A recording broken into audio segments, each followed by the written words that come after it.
Welcome to Strategy Candy, the podcast that's about doing better work with great strategy, setting and achieving audacious goals using OKRs, and building products that people love. I'm your host, Tim Newbold. I'm really pumped about today's episode. We're going to have an incredible conversation with Daniel about what are those key ingredients of good strategy and how do you execute them well with OKR. We're also covering a bunch of learnings around how do you embed OKR the right way and what are some of the common mistakes teams make. So this is going to be very powerful if you're already using OKRs and you're trying to make them closer to your strategy and actually make a meaningful impact, or if you're just about to get started and want to get some tips on the way to do it. Let's get straight into it. Daniel, I am so pumped to have this conversation today. It's really fantastic to finally talk to you. So we've had so many chats online. I think we've been commenting on each other's content, but yeah, we get to speak to each other, not quite in the flesh, but at least in real time. That's very cool. Likewise, it seems like, we said earlier that we didn't know each other over the last year and a half, but never actually talked. Glad to be here. We have, that's it. I think we've worked out, we're both pretty keen to get out into nature a little bit. I'm not quite yachting like I've seen you doing. That's a bit next level, but getting out into the country is always I thought that everyone in Australia was yachting, but no, that's not the case. It's definitely a thing here. I live on the bay and a lot of people are into it. It's pretty incredible. Daniel, I'm sure I know you very well, but a lot of the audience might not have heard of the work that you do. I know it's very much focused over in Sweden. So can you share with us, who are you and what do you do? All right. I run together with a small team, a company called FutureWorks. And what we do is that we are trying to eliminate bad execution. And we do that in two different ways. One, we have a software for OKR implementation and excellence. And then we also provide training and coaching and challenging management teams, primarily in terms of rolling it out or rebooting, which has been very common the last year, actually. Rebooting an existing OKR program. I like it. That's going to be one we have to delve into. So we can spread out. There is in Stockholm, we have one guy in southern Sweden, we got one in Norway, and we got one in Thailand. So we're a little bit all over the place, but our prime focus is the Nordics for now, and then Norway, Sweden primarily.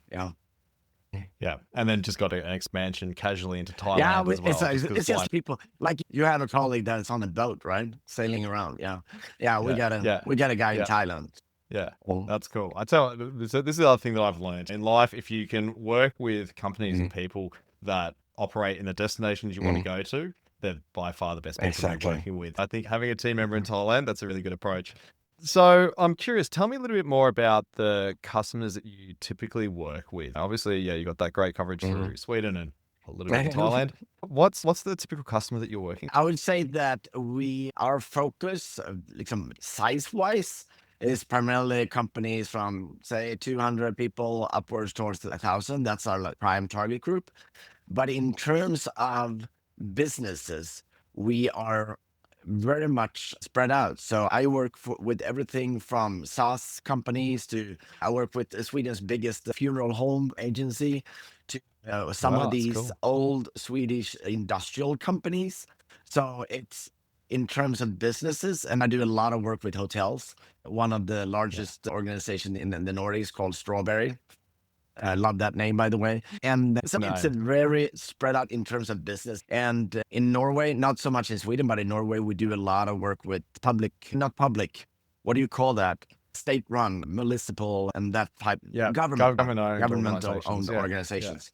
Which is interesting because they have gone out in Norway with a decree to all these that OKR should be the preferred method of goal steering. So the interest, really, that's very fascinating. So the interest has been enormous because they do what they're being told. Yeah, that's it. And then if you want to make it happen the right way and not waste a lot of time and not make it a hard process, better off talking to someone who knows what they're talking about. Exactly. But if you boil it down to usually when people ask me, so who do you work with? I usually don't refer to the businesses or the type of companies, but rather the type of individuals. Because we always start working with the management team, and that requires brave people, basically. A brave CEO, a brave management team. They're willing to do things differently moving forward. And I think that's because the whole setup, the way you work is The culture shift is usually a bigger thing than the actual structure that they apply with OKRs. So this is where we're getting to an interesting insight right from the get-go. And I'd love to pull on this thread a Mhm, little bit more because I think I talk to a lot of people, and if I'm honest, this comes from a lot of mhm, HR teams. I get this sort of inquiry where it is, we've just got this, we just want to put the system mhm, in. Tell us the mhm, cadence. We're going to put it on people's performance mhm, plans. Like we just want to have the thing mhm, in. What's the bare minimum we need to do mhm, that? And then it's actually, this is a bit more about strategy and execution. So mhm, when you talk to COOs, chief of staff, mhm, CEOs, often the conversation's starting from the right perspective. It's that, okay, how do we make mhm. strategy happen? What's that? What are those sort of conversations that you're having? Are you getting that same sort of audience coming in wanting to be able to more effectively execute strategy? What does that look like at the moment? Especially, I said that the last months or the last year or so, I've helped a lot of organizations to reboot their existing. And usually Mm. the reason Yep. why I've helped them with that is because they have done it the way you said from the beginning. They had they had drawn it up and said everyone should work with this. And then Mm. they find out a year later that it doesn't work. It doesn't give them the outcome Mm. they're looking for. So I'm especially in the initial phase, I'm really eager to find out why they want to do this. What's the purpose? What is Right. it that you want to, what's going to be different tomorrow than today? Because just Mm. implement the structure is not going to give you much. And it's fascinating because I meet a lot of companies and CEOs that say that we already work with OKR. I have one big case right now. They said we've been doing this for 5 years. I went in Yeah. and talked to a bunch of teams, a bunch of managers. No, they don't. They may Yeah. call it that, but they don't, because Yeah. it's more about establishing habit, mindset, culture shift rather than the structure itself. Mhm, mhm, Yeah, it's really fascinating, right? What's often talked about and what's referred to as mhm. OKRs, and it's like a tick Yeah. box activity. Yeah, the teams are doing it. Mhm, That's great. But when you actually get into the practice of, okay, are they picking up a problem to yeah. solve? Are they measuring Mhm, the impact that they're mhm, making? Are they tracking that as they go mhm. through a quarter? Generally, in these sort of situations, the answer's And no, that's right? what It's the, that's or, what you want to do, right? That's what I love the yeah, most, to dive into that management team and be there in the meeting with them and challenging them and twisting and turning and make them see that shift. And that yeah, requires brave people to let someone from the outside come in and actually coach them live, basically, in front of their peers. yeah, yeah. Yeah, it's interesting that take from a. I guess I'm curious to come back to the why Mhm, behind this. Why did a lot of them start on this mhm, journey to begin with? But just a quick comment on the style of leaders that we work with. You find those two sort of mhm, modes. Like it's like the old statement. There's always two types of mhm, people. It's obviously much more complex than that. But in terms of, I often see these two modes where they're either bringing you in to really, they've got that courage to go, okay, I actually really want to get mhm, this right. And I'm willing to be challenged. You can mhm, challenge my team. We can challenge everything that mhm, we're doing. Let's really shake things up. Or it's, I just want you to give me that mhm, list and I don't want you to shake things up too much. And I don't want to change mhm, things too much, which therein lies the problem, right? mhm, If you want to get better at execution and delivering on your mhm, strategy, you really do need to rethink about how you mhm, approach things. And it often goes well beyond, I don't know if you've hit this problem as well, but well beyond mhm. OKRs. A lot of people go, oh, it's just going to sit in this quarterly cadence. But no, it often shifts down to your day to day. How do you work? Exactly. How do you deliver Yeah. value as a team, right down to the Mhm. micro detail? And that's why I Yeah. find it is so important that they don't just apply a structure, but they apply a way of working. And you can call it whatever you want, Mm. actually, if you're going to be honest. But the once Yep. they get into the cadence, and I'm not talking about the quarterly cadence, but the weekly cadence, so frequently, Mm. then you won't be able to tell in the beginning what other things do we need to deal with. But over time, Yep. that will appear itself. That will show itself in terms of what's working, what's not Yeah. working. And but many times people are so busy with day to day, and day to day job gets in the way of the transformation or the strategy implementation or whatever they choose to call it. Yeah. It's interesting because we, the sort of line of helping organizations embed OKRs, you're leading with a solution rather than a problem to Mhm, solve. Most organizations, most mhm, consultancies, training mhm, organizations, it's, we've got this problem, how do we mhm. solve it? And I think with OKR, it often is such a well-defined problem. But I'm curious Yeah. from your perspective, why? Why do people come to you looking for support? What are they telling you that they want help with? What are they trying to achieve? Mm. And then is that the same as what they really need help with? Good question. I think that people come to me because they want, they have an idea of what they want to accomplish, but often I feel as they want someone to drive that much faster. They know that they might be able to fix it, Right. they might be able to do that transformation, but by bringing in outside help or bringing in me, they do that half the time because Mm. it provides someone that holds them responsible for what it actually is that they want to accomplish. And it's usually the things that they need changing, regardless if that they want a faster growth or they want to another type of transformation in terms of digitalization or whatever it is that they want to make it Mm. significant shift within.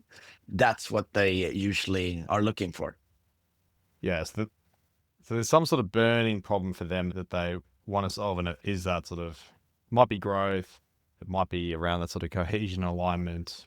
Is there anything you think that sits under? No, I Sorry, go on. was just thinking because one thing that I've noticed, if they have a really acute problem, people have a tendency to get much more motivated with the fear of failure rather than the hope of success. So if they really Yeah, have a problem that needs solved, they don't need me, they don't need OKR, they solve it. All right.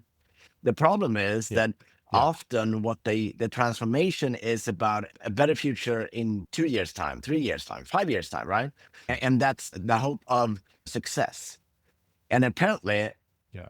it's a harder sell internally, the hope of Mm. success rather than the fear of failure. Because Yeah, if they say, if we yeah, don't solve this, we have to lay off people, then you get start yeah, things start happening. But often the transformation they want to do is a brighter future. And that's sometimes yeah. hard to get people to prioritize. Because when I look at the managers and teams that I work with, they can show up for work every day and they don't have to plan a thing. Things will just come to them. Keeping Yeah, busy is the least of yeah, their problem. So to carve yeah. out that extra time every day, every week to push the needle, that's what makes it very difficult. And I realize with the teams and the managers that I work with. Yeah, you're right. It's very tricky. And certainly choosing really impactful goals, whether it's via Mm, OKR or any other mm, means, it's really mm, hard. Like to really do mm, it well, right? Like really get under the mm, covers of what you're working on, why you're mm, working on, why your mm. team is there. Ultimately, what is the purpose Yeah. of your team? That's really hard Mm, stuff. And then actually go, okay, when we're doing our stuff, how do we know we're being mm, successful?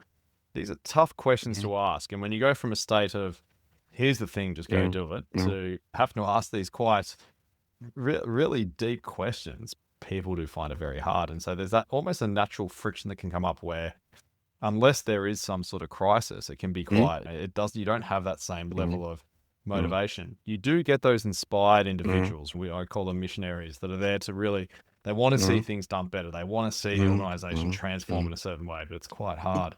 But yeah, getting that I initial think moment hard. in many cases, these champions that you have internally, if I mean Yeah. they need energy, you need to fuel them one way or the other, right? And they can Yeah. push and they can drive things, but if especially in larger organization, if they don't get everyone behind it, or even worse, they don't have management support, they are either going to crumble up and go back to their corner and keep doing what they've always been doing, or they're going to leave. And usually the latter, they leave, Mm. which is a shame. Yeah.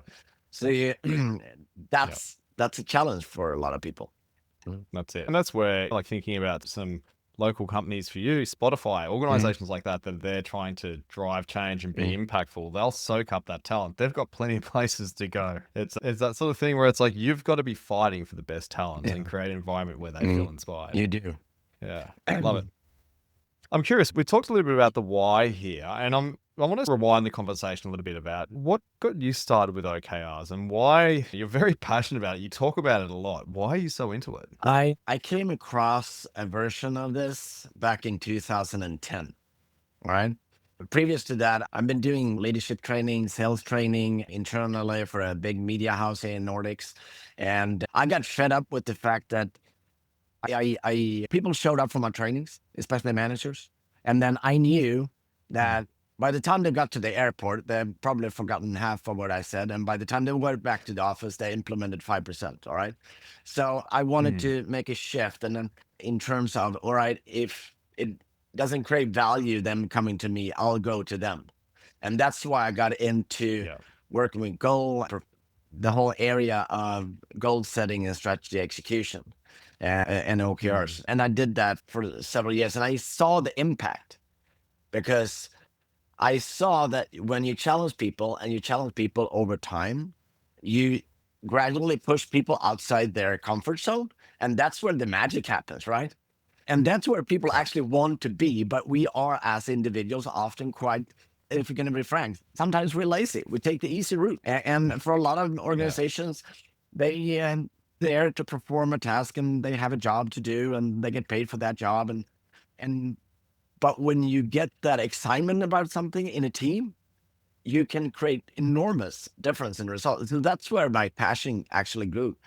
And then I left being the consultant for a few years because I thought, all right, now I've been the consultant. Now I have to actually try it for myself. So I worked as a sales director and a CEO within media for several years. And then, but I also always in the back of my head, I just love doing this and work with many different industries. I went back to being the coach about 4 years ago or something. Yeah. It's interesting. It's that draw of wanting to be in the game, but then also Mhm. knowing that you can help and support a wider group. It's something that I battle with. I think I love how you've got your own product. That's something that I come from a product and Yeah. tech background, right? This is why we often talk about Mhm. OKRs, but also we know that particularly for businesses, so software Yeah. businesses, right? So we work with, like you, a wide variety of different Mhm. organizations. A lot of them do have a foundation in tech. And so we often talk about the product operating model. How do you Mhm. better solve Mhm. customer problems? How do you better build Mhm. products? How do you find better ways of prioritizing the right things Mhm. to build? And OKR is a cornerstone of that. So these things go really nicely together. But yes, definitely getting back into the product world is something that is a draw for me. But then when you know that this work that you're doing and it's going well and you're having these great sort of conversations Mhm. and working with so many incredible people, it's very hard. Yeah, it is. Yeah. And I don't know if you primarily work with product companies, but I work with product to SaaS companies as well, but also a Yeah. lot of other Yeah. companies. To take Yeah. the hospitality business, for example, which is quite fascinating. And they are an excellent example of how many other industries work in terms of, are you winning Yeah. now or are you going to win later? And Yeah. because they are so extremely operational, right? Their Mm. customers are in the building 24/7. And there is Yeah. nothing hospitality people love more than anything than a crisis. The elevator caught Yeah. fire, or Yeah. you have a guest that done X, Y, Z, and whatnot. And they love it. They get all excited and Yeah. they're extremely sufficient in sorting things out and being effective and so forth. But their challenge, like other Yeah. companies, is to, all right, we're going to be different 6 months from now, or a year from now, or 2 years from now, because you get caught up in Yeah. operations. In their case, Mm. it becomes so apparent the customer is right in front of you. So obviously, Yeah. who can say that's not more important than anything else, right? Yeah, so have to make those difficult decisions along the way as Yeah. well. Mm. Yeah, I find like I think it's really interesting that you work with these sort of organizations in the hospitality space and in the hotel space. So we work with flooring businesses Yeah. and all sorts Yeah. of stuff as Yeah. well. So although I do come from that tech background, you pick up some strange ones. But yeah, I love the hotel side of things. That must be a whole Yeah. different line. But definitely you see these different sort of modes of working in terms of the SaaS and product Mm. businesses actually get strategy for the most part pretty Mm. good. There's always probably always can be a bit Mm. better. I'd say Mm. overall they get it really well. Then you get these sort of other industries where they come from pretty simple beginnings Mm. where it's a pretty simple Mm. process for their growth. It's like sales and Mm. marketing. You manufacturing something or you're delivering a Mm. service and then that turns into profit. And it's always been a pretty linear Mm. process for them. But when they realize, hang on, what could be possible? Yeah. What could we Mm. reimagine in our customer Mm. experience? How could we redo our customer Mm. journey? What could we be as an organization, particularly as an Mm. industry, be one of the leaders in Mm. that industry? What would it take? And that's where you do see that really fundamental shift. Yeah, and often, especially if you work with manufacturing companies, which I do as well, it's their concept of what is the product. and they come from an engineering background. So the product is the product. Yeah. But today, the product is not the product. The product is much more than that. It's how you find the product and customer service and aftermarket. And it's a whole, the whole, Full the experience, full, right? People are buying the exactly. experience. And Yeah. obviously, with one company that I work with, it's global, it's huge, and they are being challenged by smaller competitors in other parts of the world.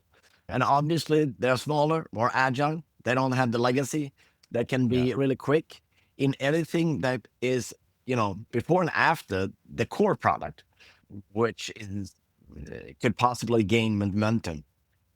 That goes for Yeah. us as well, Yeah. obviously. Isn't it? I challenge with this every day since we're ourselves building a product with a small team with 3 developers, and 1,000 different requests from different clients. And it's not Yeah. easy. It's not easy. And it's not that you set a way of doing it and then you're done. You need Yeah. to work on this every single week. And if you Yeah. stop working on it, you can decrease in skill. It's like training. Yeah. Yeah, it's like exactly. It's like a slow death, isn't it? It's fascinating. I think how many organizations underappreciate the importance of their customer journey. I mentioned to you earlier, I did a podcast episode and my mic glitched out, and so I've got to do a bit of a audio re-record on it. It'd be funny if people listen to this and then jump back to that one and see what it is. That conversation with Juan, I think we touched a little bit on the podcast, but he had an interesting experience. He bought a Porsche and he took it to a track day. This is over in the States, and the gearbox blew in it, right, on a track day. And you think most car companies will be like, oh, look, maybe they'll send out a tow truck, but you probably got to get it to the local dealer and then they'll deal with it then. His experience was he called up the company, of course, he called them up and explained the situation that happened. They said, look, no worries, open up the app. We've got your address. We've got your location where you are now. Someone's going to come out. He's getting notifications at each step. It's been assigned to this driver's on their way. This driver's taking it here. It's now gone to the shop, and here's a car to pick you up and take you home. But he said what would have been a horrendous situation, right? A day ruined. He's been gearing up for his first track day to go and show off his new car and race with some friends. He's got this great opportunity. And on that day, the thing dies. You can imagine how bad that would be for a customer. But the way they handled it was just such a great, seamless experience. He was like, this is amazing. Everyone should get a Porsche. Exactly. I've never heard someone say, yeah, a car breakdown is a reason why you should buy a car. But it's like, no, they just handled it so seamlessly. So that customer experience is what counts. And yeah, it doesn't matter what you're selling. The product is the experience. I love that. And it's like the example shows, how we deal with problems kind of defines who we are. It shows you the culture of the business. And also I used to say that when we are facing challenges with teams, for example, it's not just because you set OKRs. It doesn't necessarily mean that you're going to hit them and you're going to run into bumps around the road. But the way that we as a team or as a management group deal with that defines who we are. What happens in the room. And it's fascinating in terms of the dynamics. To quote a famous actor, Russell Crowe, we got a better chance of survival if we stick together, right? In the epic movie. And that's not always the case. And people walk in and they're going to talk about their OKRs, for example, in the management team. And someone is telling a story and the others are looking in their computer or writing notes or doing, apparently mentally being somewhere else. And you need to call that out because it's not a structure. It's a cultural thing. Yeah. I think I like what you said there. For me, there's this interesting interplay. I'm curious your thoughts on this, on the role of, let's just say leadership. It doesn't need to be CEO, executive. It's really just for any team. The role of leadership versus the team members. How are they best to support better ways of work? And we can keep it focused around OKRs, but what's their role? And as a team member, do you just accept the situation that you're in? If let's say we're doing OKRs and it's not working well, my manager's not on board with it, do we just roll with it, or do we start to challenge those things? I'm curious, like, what do you see as the role of both that sort of leadership level, but also the team level on that?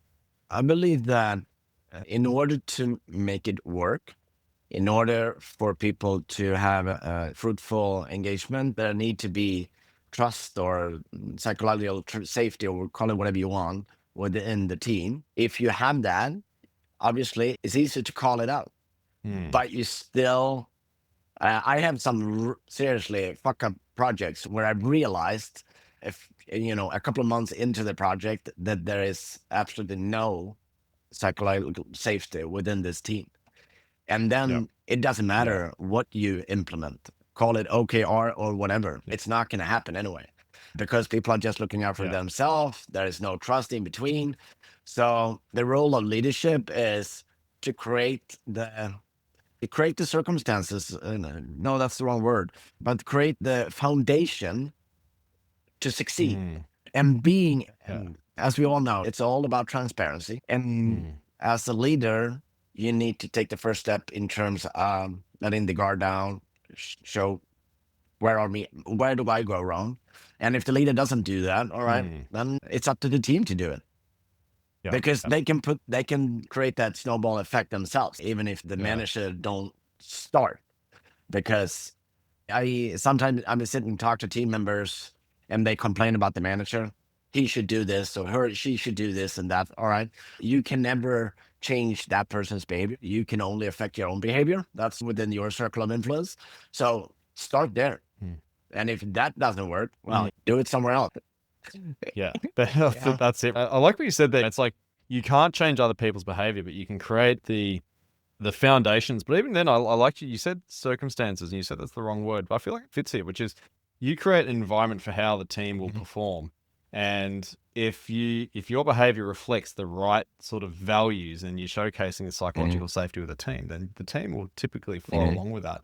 It's another thing that we do is, so we've got a bit of what we call an OKR capability model. So it just looks, it's not like, I'm not a big believer of maturity models and all these sort of things. I don't think the journey is ever that linear. There are certain things where it's like, where are we strong? Where do we have some foundational weaknesses? And one of the first things, we went from a sort of version 1 to a version 2. It's never that clean, right? It's over a number of years, but we just recently did a big upgrade.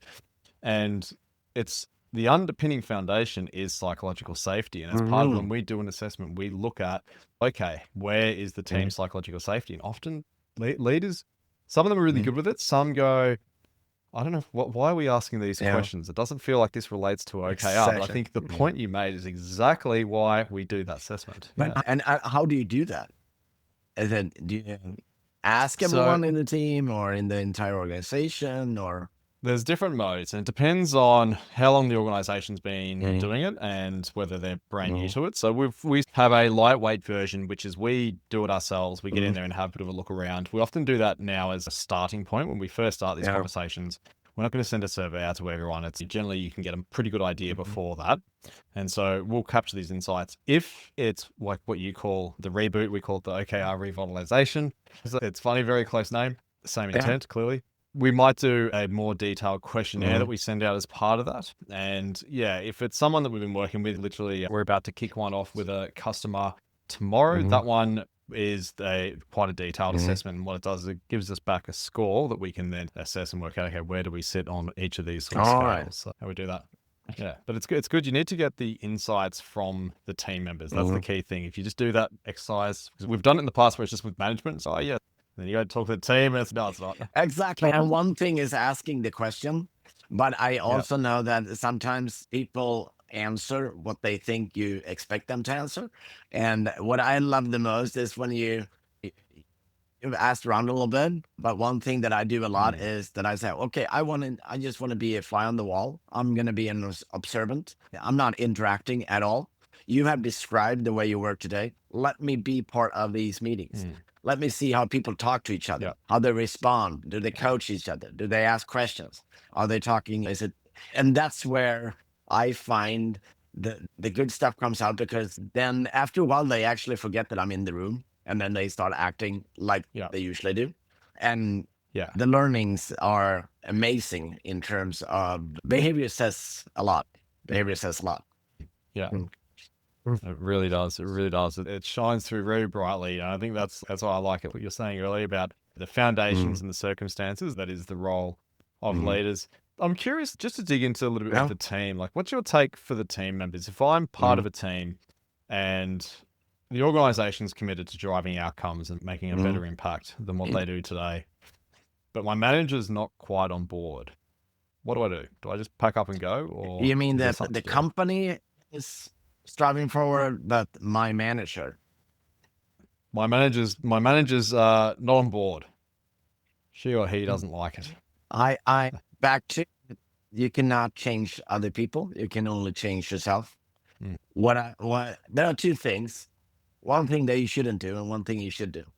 One thing is, don't talk about it, because people spend so much time talking about what they don't like and what's not working. Act. Mm-hmm. What can you physically do Yep. to have an impact on your manager or on other teams so they Mm-hmm. get influenced? I mean, there are still a lot of organizations that are, even though it's 2025, that are very hierarchical in terms of command and control kind of structure. Mm. So if you can't influence your manager, can you influence other managers? But not talking about it, because by the end of the day, if this surface, they always going to choose the manager over you. You need Yeah. to you need Yeah. to act in a way that shows a way forward rather than complaining about it. Unfortunately, a lot of people spend a lot Yeah. of time with a lot of opinions about others. Yeah. What I like there is you've almost done a bit of a Uno reverse on that one. And it's, if you're the manager, you need to be setting the Mhm, foundations and the mhm, circumstances for the mhm, team to be successful. But at the same time, the team members need to be doing the same thing. So it's their responsibility as mhm, well. And if you feel like you're mhm, stuck, start living out that mhm. behavior that you're hoping the rest of the team Yeah. will follow. And when you get into a Yeah. discussion, especially if you disagree with someone, I don't know what your experience is, but my experience is that people walk into that with a profound will to be understood, to get their Mm. point across. And I always Yeah. say, all right, start by trying to understand before you try to be understood. Figure out Mm. exactly what 100%. is it that makes a people or person act or reason in a certain way, because there are probably Mm. things there that you don't know about. Start with that before you try to be understood. Mm. Otherwise, it has a tendency to be like this. Yeah, I think that's a really good call out. Yeah, that's like getting down to the why they're feeling that Mhm, way. And then ultimately, it's taking that presumption that most people don't have ill no. intent. Every now and you do hit a bit of a corporate Mm. vampire and they come out of the corners. But generally, most people Corporate are trying to vampire. do I love it. the Yeah. best thing. Yeah, they're out Mhm, there. Yeah, yeah. Yeah, they're trying to do the right mhm, thing. And so it's okay, we've got slightly different interpretations mhm, around this. How do we get onto the mhm, same page? Yeah. I love this. Look, I am conscious. I don't want to take too much of your mhm, time, but I've got a few questions that I mhm, just want to hone this out because I think we've talked a lot about the leadership mhm, journey and the importance of leaders and executives going through and helping them really make the most out of OKRs and how to helping organizations be mhm. incredible.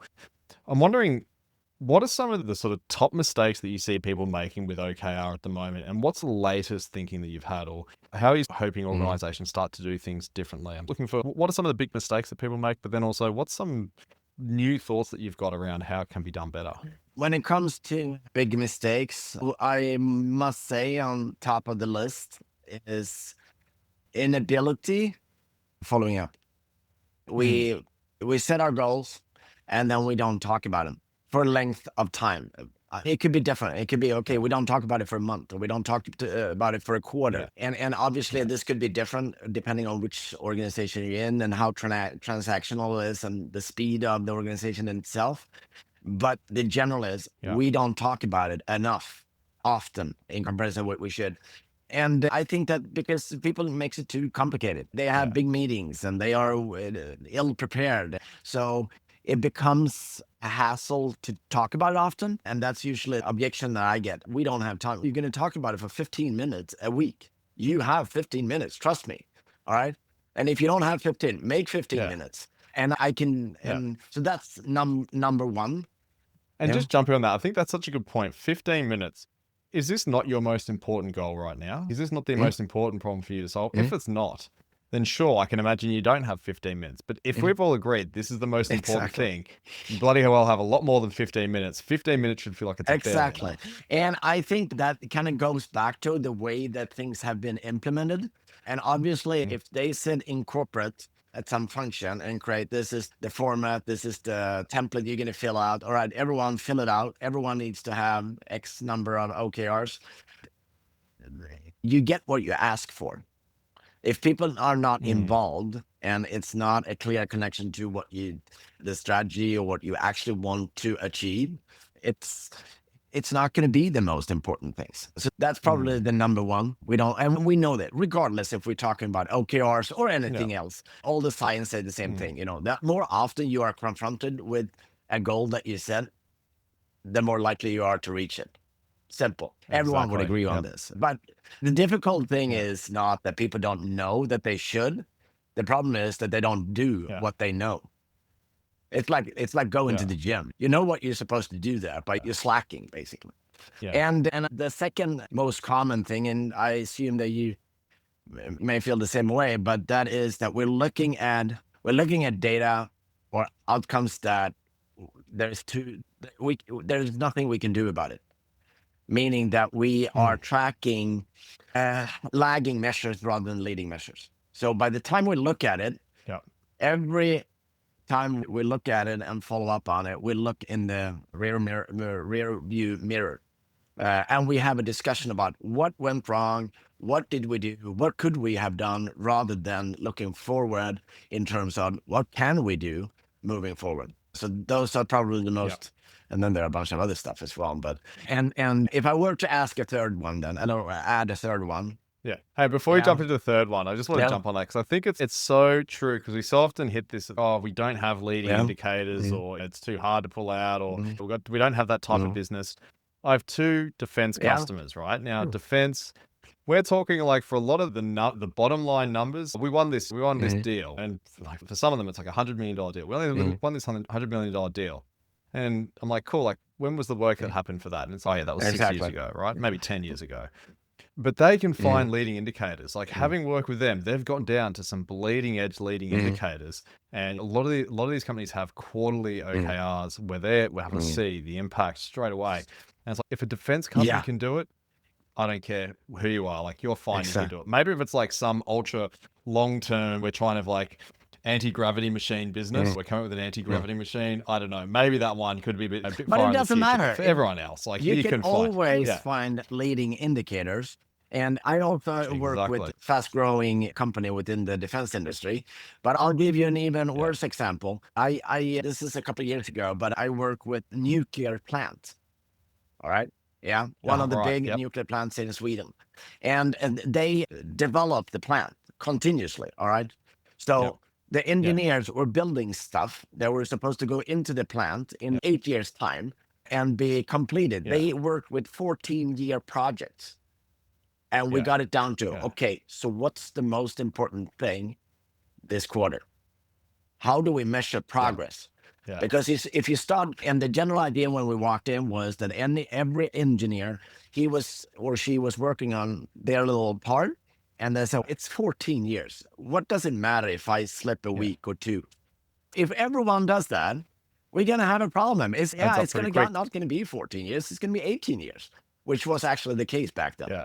And it's also important to say that the objection is that it's difficult to identify these leading indicators.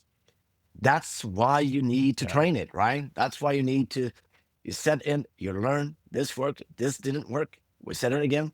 And then continuously in 5-6 quarters, you become pretty good at it.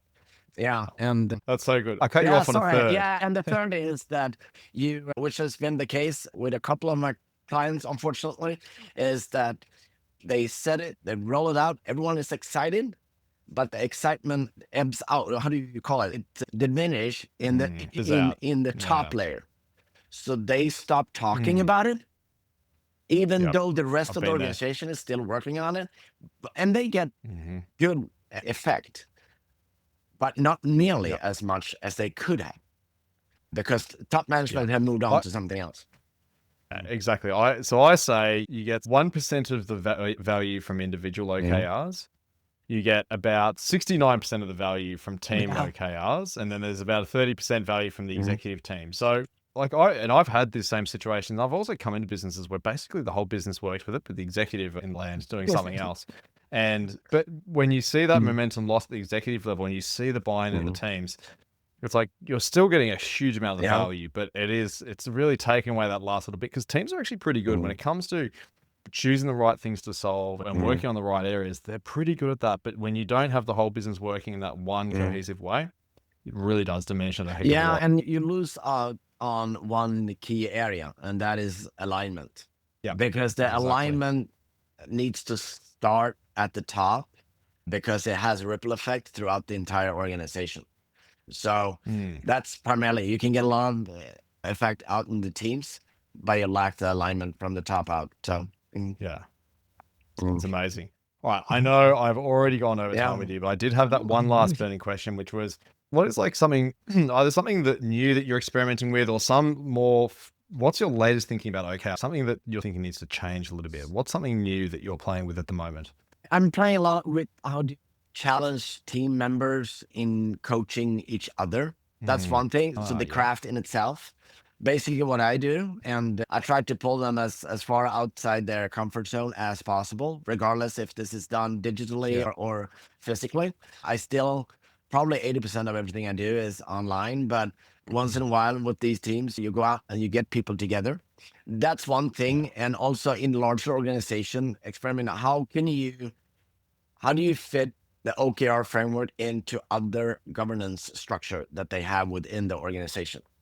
Yeah. In terms of, because there will be other things as well, and they need to be very clear on what are their OKRs and the transformative goals versus their KPIs Yeah. and their business as usual or perform goals, whatever you want to call them.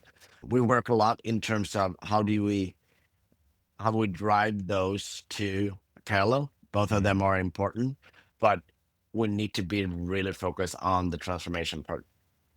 Yeah. I love it. I love it. I think there is so much to be said about Mm, that. I think, again, a lot of our listeners, they're either mm, starting out in their mm, OKR journey mm, themselves, or they're trying to learn different ways of mm. doing it. I think something where if they're thinking about how do we get the teams to help collaborate and Yeah. coach each other and challenge each other, that to me is a bit of magic somewhere in that. That's really Yeah, amazing. I and like I that. think that that's one of the things that we've done with our platform as well. That we put a lot of focus on the meeting module or the execute thing, because Yep. obviously any OKR system is supposed to be provide transparency, ease, alignment, so forth, but it also needs to be able to drive that execution. Make sure that you establish those good habits over time, so it get embedded in everyone. Yeah. Okay. I love it. That's very cool. Mm, So yeah, on that note, that's a neat little segue. Let's land yeah. this plane. If people want to find this tool, where do they go? They go to futureworks.com. And then just sign Futureworks.com. up for Right. a Show free notes. account. And if you're a small team and you want to try it out, no charge up to 5 people. So just go in, Wow. and we just launched a new version about a year ago. So feedback, more than welcome. We'd love it. We are building this together with all our stakeholders, partners, customers, friends, and family. Yeah. Mm. Very cool. Get Yeah. everyone onto it. Mm. Love it. Oh, definitely people should check that out. I always like to leave people to have a bit of a think about different books that have Mm. inspired you or got you thinking, or just a book you're reading Yeah. right now. Anything that jumps to mind for you in terms of books? It's funny, when I read that question in your email, I realized that I gave a book to my 15-year-old son the other day. And he Yep. started reading it and he goes, "What the hell is this?" And it's an oldie. Our iceberg is melting. Kotler. Have you read it? Oh, yep. That is a cool It's a book. very Yeah. cool book. And I thought it's like a fable or a story. And I figured, you can get a Yeah. hang of it. And I realized it's a favorite because of how accurate it is even today, especially with the Yeah. AI transformation. I was talking to a law firm the other day, and they Mm. expect like 45-50% of their work to disappear due to AI. And that goes with a lot of my clients. And yeah, so for a lot of people, the iceberg is actually melting, and you can Yep. hold on for your life or you can start transform. Yep. And you probably need to transform way faster than you think, or at least you want to be in Yep. the top 20% that transform the fastest. And in those Yeah. cases, the OKR methodology is a good tool to speed that up, basically. Yeah. Oh, that is so good. I tell you what, you've just hit the AI topic. I wish we could go into that, but I know we've already taken up heaps of time, so I'm going to call it there. Daniel, it has been amazing talking to you today. I hope you have an amazing rest of your day, but thank you so much for your time. This is Thank you, incredible. Tim. There you have it. I hope you enjoyed that as much as I did. I think there were some really great takeaways that Daniel shared there. First, it's all about being a little bit brave and courageous when you're a leader. It's about introducing new habits that get people engaged and helps them understand what they're focusing on and why. This often requires some difficult conversations and having to challenge the way things are done. So, as a leader, you need to step up. Number two is follow-up is everything. So making sure that you're tracking your goals regularly, but also checking in with your team, seeing how they're doing, making sure they're successful. That's a key stepping stone for teams to be focused on the impact and the outcome they're creating and making sure they're always making progress. And that's key to keeping teams focused on the outcome and being empowered to be successful, making sure they've got everything they need to be successful. That then leads me to my third takeaway, which is culture defines execution. What I mean by that is your culture in your organization around psychological safety, openness, people being willing to challenge things, and that natural curiosity about work is absolutely critical for OKRs to be successful. As always, I've got the show notes and they contain links and references to everything that Daniel talked about. So you can go and check that out. If you want to learn more about product leadership, objectives and key results, and general getting strategy executed in the right way, then check out OKR Quick Start /podcast. And we've got a bunch of resources there ready for you to go, and including a crash course on OKRs. Till next time, keep focused on the impact, and I will see you soon. Peace.